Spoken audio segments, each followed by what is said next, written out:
Hey everyone, welcome back. In this video, I'll be showing you guys how to fix the Xfinity Stream app not working step by step. First, check your internet connection and make sure that it is stable since streaming apps require a strong and consistent connection. Try switching between Wi-Fi and mobile data to see if the issue improves. Swipe up from the bottom of your screen, look for the app, swipe it away, completely closing it, wait for a few while and reopen it. This helps fix temporary glitches that may prevent videos from loading or playing. Then, restart the device to refresh the system and clear any background processes affecting the app. Then, head over to your App Store or your Play Store, search for Xfinity and make sure that the app is updated to the latest version from the Play Store or App Store, as outdated versions can cause playback issues.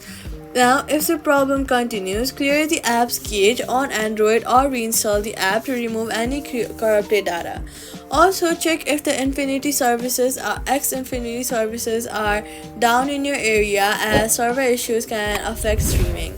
If this video helped you, do not forget to like, subscribe.